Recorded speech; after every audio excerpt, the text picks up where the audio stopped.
Olá, caros amigos do YouTube, eu sou Kátia Magalhães, sejam todos muito bem-vindos ao canal Chá com Debate, o seu espaço de interlocução livre e democrática na internet.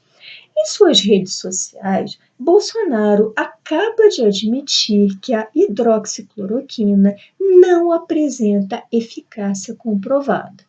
Contudo, para justificar a liberação da droga a todos os pacientes de Covid-19, ele nos trouxe mais uma de suas frases pérola, e a frase é a seguinte, dois pontos, abre aspas. Pior do que ser derrotado é a vergonha de não ter lutado. Fecha aspas. Vamos analisar um pouco essa frase.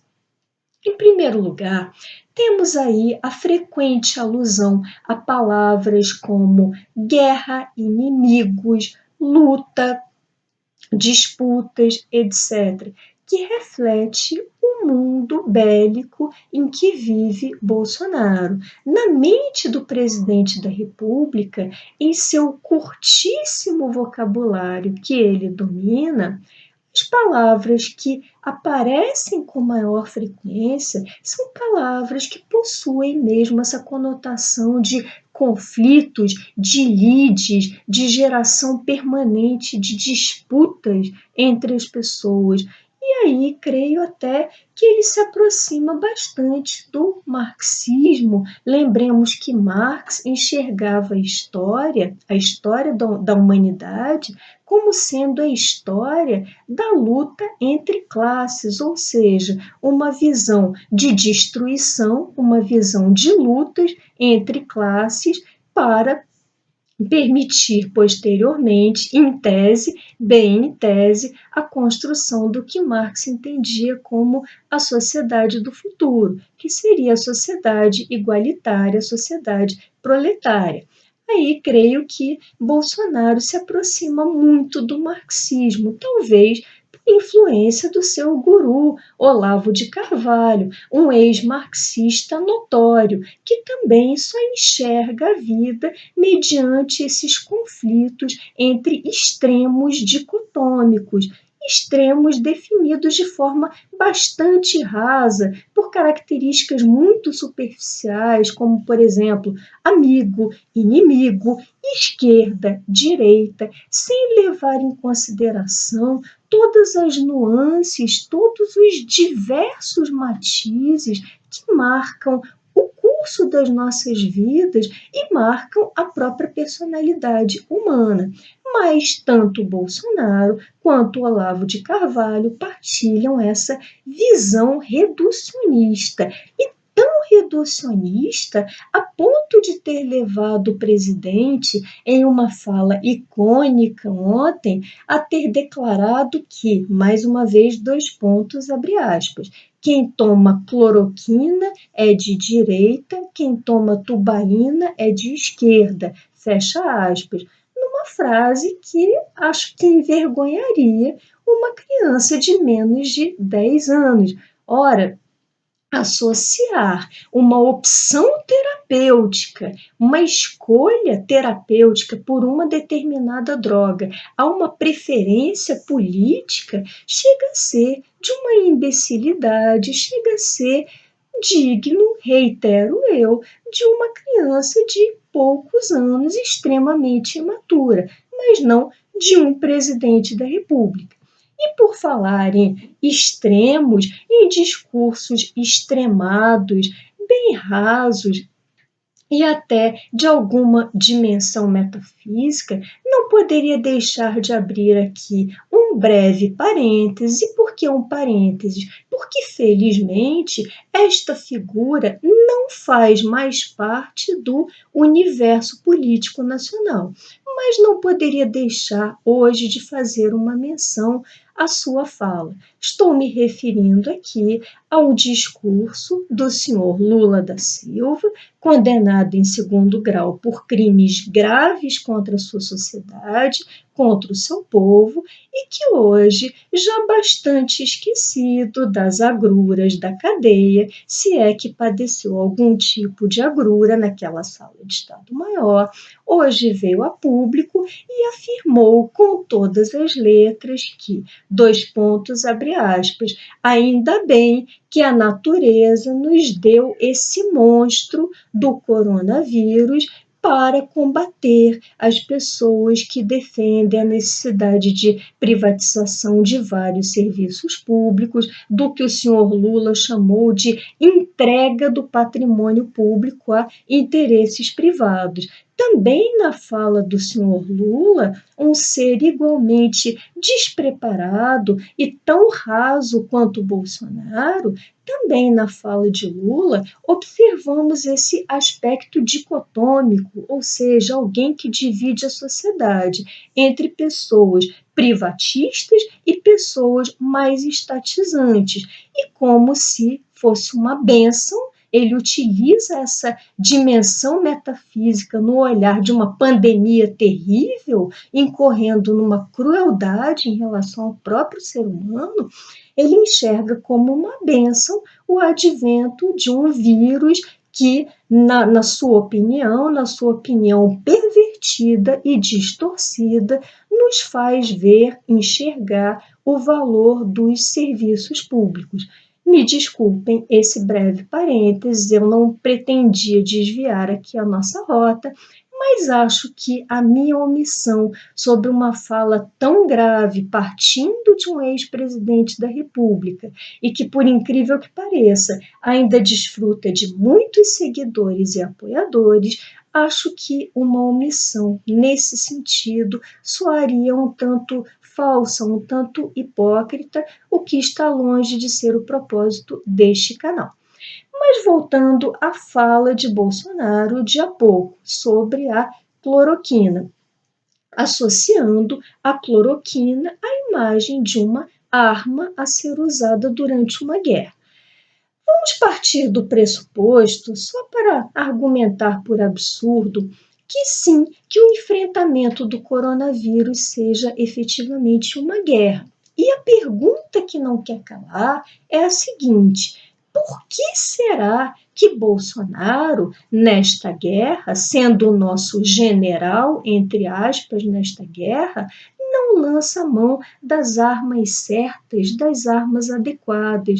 E quais seriam elas? Seriam, a toda evidência, o maior isolamento social, combinado a uma testagem em massa, a aplicação de testes, não de testes rápidos, que parecem fornecer muitos resultados falso negativo, mas de testes mais aprofundados. Por que não combinar esses dois meios que têm sido aplicados pelos países mais exitosos no combate ao coronavírus? Simplesmente porque acho que Bolsonaro não está interessado em aplicar as armas certas, as armas adequadas. Em primeiro lugar, porque a aplicação dessas armas adequadas implicaria em que Bolsonaro tivesse de curvar-se aos ditames da ciência, a parâmetros objetivos obtidos de acordo com um método científico, um método empírico de ensaio e erro que nos leva a determinados fatos inquestionáveis, fatos objetivos. Mas Bolsonaro não está interessado. E por que será? Gostaria muito de ouvir a opinião de vocês a respeito. Creio que, para que ele pudesse se curvar à ciência e atender a esses ditames aconselhados pelos especialistas em medicina do mundo inteiro, ele teria, em primeiro lugar, de nomear uma equipe técnica muito competente, independente e que dispusesse de autonomia para, à luz da ciência, fazer os seus próprios juízos sobre o cenário e adotar as medidas que mais lhe pareçam eficazes. Só que não creio que seja exatamente essa a intenção de Bolsonaro. Vimos como, em menos de 30 dias, ele demitiu 2 ministros da Saúde exatamente por discordarem dos seus posicionamentos, dos seus caprichos, da sua fé. E agora chegamos a um ponto bastante relevante aqui da nossa discussão, que é a feição messiânica adotada por Bolsonaro no trato da pandemia. Ora, ele se comporta, a toda evidência, como se fosse um verdadeiro Messias, um enviado por Deus para nos ditar, a nós, povo que ele governa, para nos ditar, segundo suas próprias leis, segundo seus próprios desejos, qual o melhor caminho a ser trilhado. E não estou exagerando quando afirmo que ele dá a esse problema uma dimensão messiânica. Vejam, procurem no YouTube, eu já o fiz, tive que fazê-lo, perdi meu tempo, mas não iria comentar se não tivesse visto.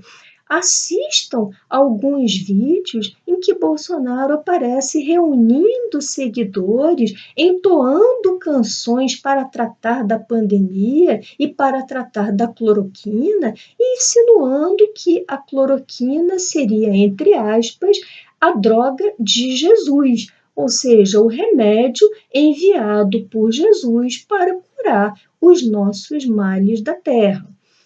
Me perdoem, mas creio que, por mais religiosa que seja uma pessoa em pleno século XXI, e respeito plenamente esse sentimento religioso, acho bastante importante para várias pessoas, de acordo com as suas necessidades psicológicas, com as suas perguntas sobre as buscas pela vida, pelas escolhas, mas a par de todo esse sentimento religioso das pessoas, creio que dificilmente alguém, um ser humano um pouco razoável em pleno século XXI, fosse dar crédito a uma droga pelo fato do presidente da República aparecer diante do seu público, diante das pessoas, e afirmar, sem qualquer comprovação científica, que aquela seria a droga eleita, entre aspas.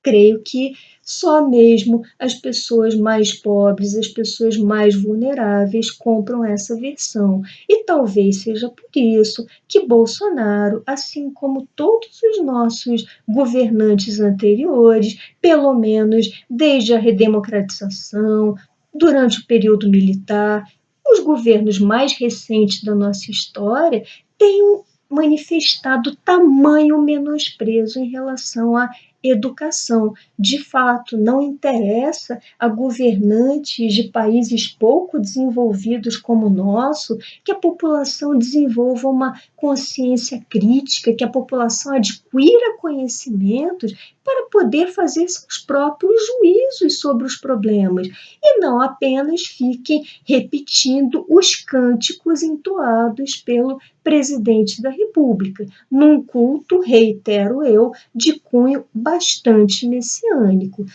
Enquanto isso, enquanto Bolsonaro cria todas essas narrativas bastante fantasiosas, sem qualquer fundamentação científica, na verdade, o que talvez ele pretenda seja concluir as suas manobras nada republicanas, como, por exemplo, a suposta interferência na PF, ainda a ser comprovada pelo vídeo, cujo inteiro teor estamos ansiosos para assistir, e o possível uso, inclusive, pelo seu filho, Flávio Bolsonaro,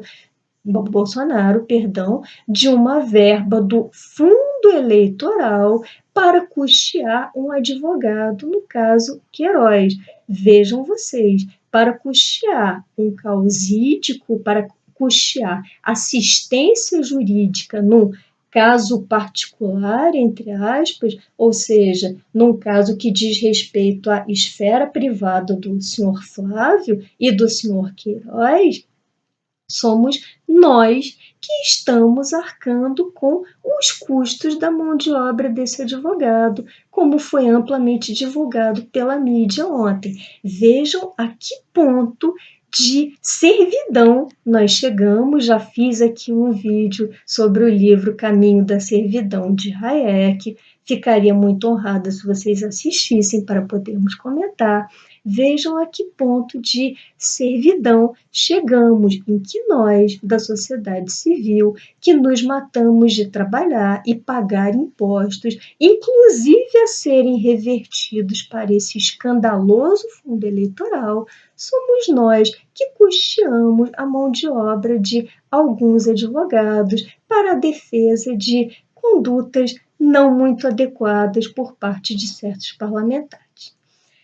Bom, essas eram as reflexões que eu gostaria de compartilhar com vocês hoje. Se tiverem gostado desse vídeo, deixem seus likes, comentem. Por hoje me despeço e até o próximo Chá com Debate.